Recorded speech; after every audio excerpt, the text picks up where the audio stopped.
is Srija and welcome to my YouTube channel. This is the first episode, and on this channel I primarily want to be talking about pregnancy.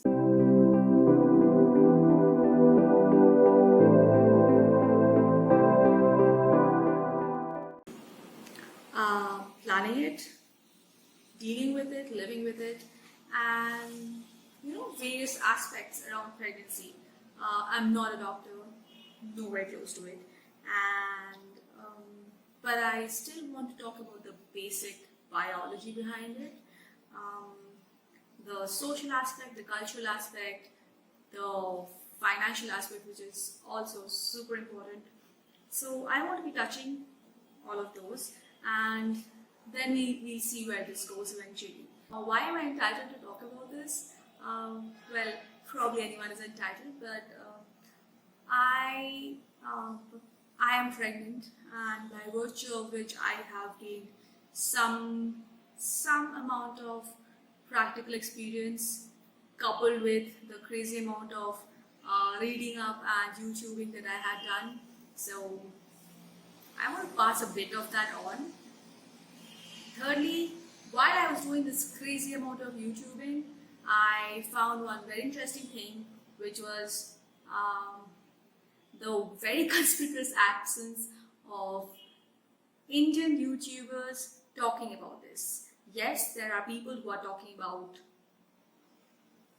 taking care of children, or newborn essentials must-haves, or what should be in my hospital bag, and all of it. These are some basic topics. But it seemed to me that they have completely skipped the part which leads to the pregnancy. They have fast forwarded it. They do not, it's almost like they do not want to acknowledge it.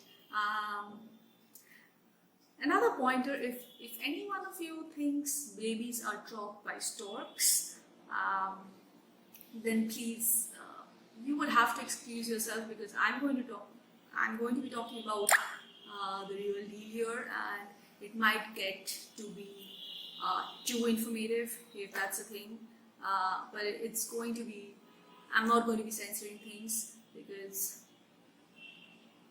I see no reason to do that. That's definitely part of the reason why I want to start this channel, to give information.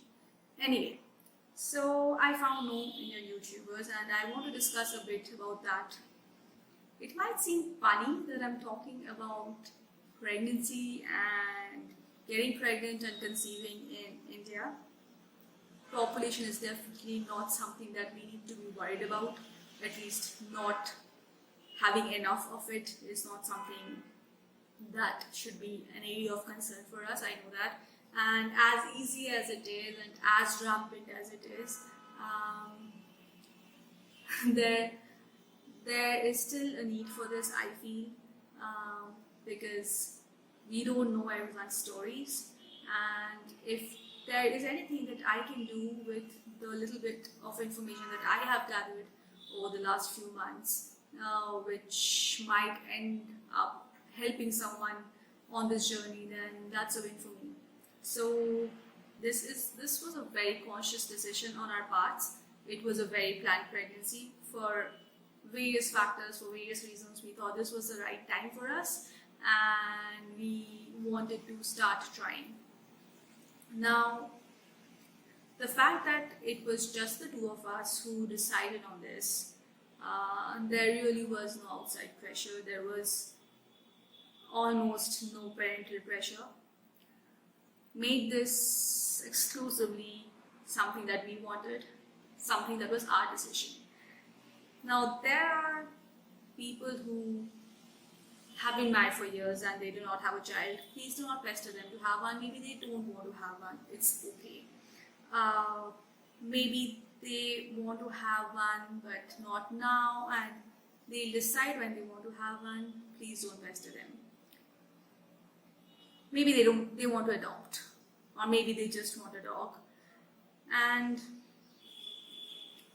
basically what I'm saying is, maybe you're going around asking someone to have a child, and also another scenario is that maybe the couple has been trying for a very long time, and not succeeding for whatever reason, and you asking them constantly, when are we having a grandchild or a whatever, niece, nephew, whoever you are, does not help.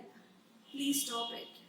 Please stop it. If whether the pregnancy is planned, unplanned, wanted, unwanted, please leave it to the couple to decide what they want to do, because it's ultimately their responsibility and it's their lives. So I'll just quickly jump to the part where I was talking about how no Indian YouTuber has talked about this part of pregnancy, where you talk about conception and planning pregnancy and how to go about it. So it could come down to two things, which is my assumption, and I don't think there could be anything else. Which is, talking about these things requires you to talk about two things that we are just not okay talking about. Number one, sex. Number two, our menstrual cycles. This is my little way of breaking as much taboo around it as possible.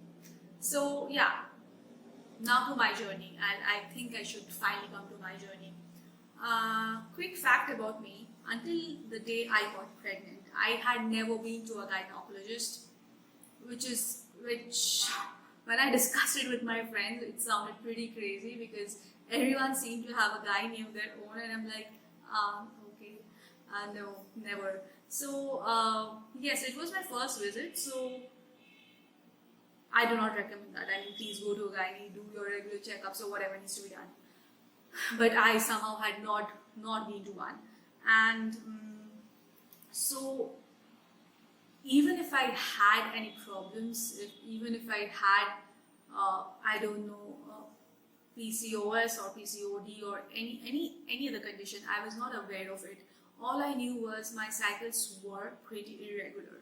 Not to say that I went months without having a cycle at all, but I'll just give you a quick, I just made a note of my last 3 or 4 cycle lengths. I'll come shortly to what cycle lengths are. I mean, I'm sure most of you know, but I'm just trying to make this a basic 101 starting from scratch.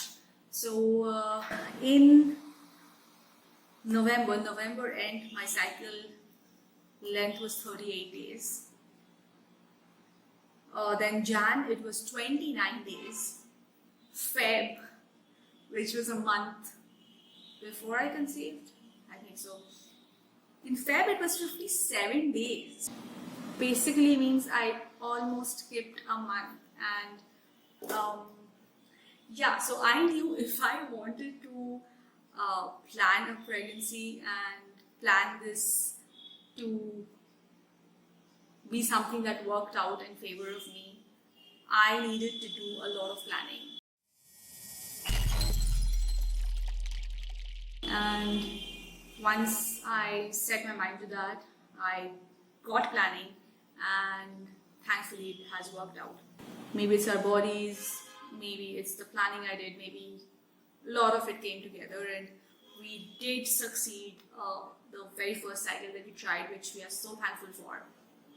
But please, if you're watching this without having any prior information about how long it takes to conceive or when you should be worried, you should not be worried before. If you're below 35, should not be worried before a year, and if you're above 35, 6 months you could be trying without conceiving and you could still be perfectly fine, and maybe you should visit a doctor after that. So that's it. I mean, dealing with, if you're really looking forward to being pregnant for whatever reason, and then you don't succeed the first cycle, the second cycle, you do technically know that you could be trying for a year and it's perfectly fine. There are so many little things that can go wrong. Not wrong, it's so much of it is about timing and the right condition and all of it, that a bit of slippage in any of those and you could not be conceiving that month, which was also something that I think which soothed me a bit, which made me think, okay, there are so many factors that go into this that it's actually going to be a miracle if we conceive the first time. Anyway, having said that, I'll first come to the menstrual cycle. I'll just do, as far as pregnancies are concerned, I'll just do a basic 101. Number one, if you're trying to get pregnant or trying to conceive, please understand your body, how it works, when it works, what it does when. First, I'll come to what a cycle length is. What is a cycle length? I keep talking about my cycle length. It's 38 days, it's 29 days, 57 days, whatever. So, first things first, your period length has nothing to do with your cycle length. So, no matter how many days you bleed for, that is not directly related to your total cycle length. To calculate your cycle length, you have to start counting day 1 from the first day that you have your periods. So, the first day of your periods is cycle day 1, and after that, to calculate your menstrual cycle length, what you do is you count the number of days from day 1 of your period, that is cycle day 1, up to and including the day before the next period starts. So in this diagram, if you see that suppose Jan 1st is cycle day 1 and you next bleed on 29th Jan.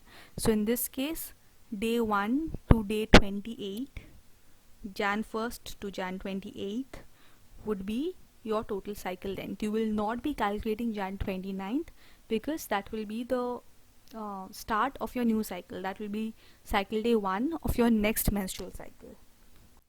As you can also see from this diagram, different days of the cycle mean different things for your chances of conception, and I will come to that later on. So for now, we can just concentrate on understanding what the cycle length is. Now, in one entire cycle, there are two major parts, two major phases. The first one, which is from day 1 of your period, from when you start menstruating to the day you ovulate, is the follicular phase. From the day you ovulate till the end of your cycle or the beginning of the next cycle is your luteal phase. So your ovulation day basically is the dividing point, you can say. So in the follicular phase, what happens is after you have shed, after your endometrium wall has been shed, then FSH is high and estrogen is high at this point of time, and your endometrium wall starts thickening again. In the luteal phase, progesterone is now at a high, and the endometrium lining, which had begun to thicken, is now maintained in anticipation of conception. Now, what you must understand is, if you haven't started noting down your cycle length yet, please start doing that. I just told you how to note one cycle or how to calculate one cycle. And also in that cycle, if you want to understand when you might have ovulated, the trick is to understand that no matter how big your cycle, the gap between your ovulation day and the start of your next period is most likely 14 days, no matter what. It's almost always 14 days.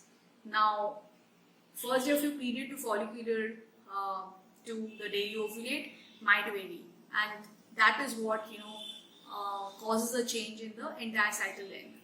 But now, if you start noting down your cycle length and the start and end of your period days, you can just go and subtract 14 days from your new cycle to understand when it is that you might have ovulated in your previous cycle. You keep doing that, you will come up with a pattern and hopefully be able to predict your fertile days, that is the days leading up to the ovulation day, and when you're finally ovulating. So if you don't want to be doing this manually, there are plenty of apps which are available online which you could download and track all of this easily. I mean, it's might become a little tedious to do this on a calendar, marking of days, also a bit freaky. But anyhow, I mean, I've been using one app for I don't know how long it has been. It's been forever. So, and the longer you use it for, the more accurate it obviously becomes. So, do that. Um, do the app downloading. I'll link a couple of apps down below in the description box. Apart from that, so the videos that I had been watching, which I mentioned were not of an Indian context, they mentioned that if you're trying to conceive or if you're planning to try to conceive, you should start having prenatal vitamins and folic acid supplements at least 3 months prior to trying. I did not plan that much in advance, so maybe 1 month before trying, or maybe that very month, I thought, okay, maybe I should get me some of these. But so lockdown was already on, and it was the first phase. It was pretty strict, and we couldn't order things or go long distances either. So the local chemist shops that I asked around in had no idea what a prenatal vitamin was. I felt a little stupid after a point of time, and then eventually I just started asking for multivitamins, which I figured would kind of do the job, or at least do close to the job. And I'll just link the one that I got down below as well, but I think any multivitamin would do. My partner was also having I just gave him Bicosul. I thought, I mean, that was a good, I think that is also a vitamin B12 tablet. So I gave him that as well.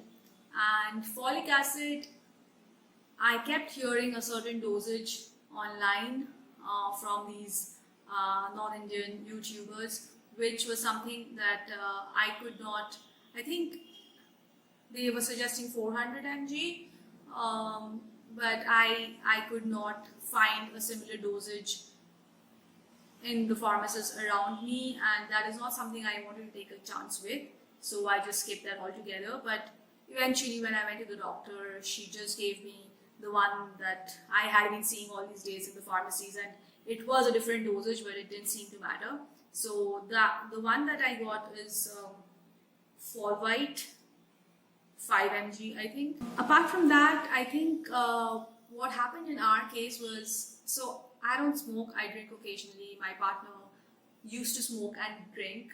I mean, he still drinks. But for whatever reason, he had not been smoking for a while. And lockdown also made sure that we did not have access to alcohol.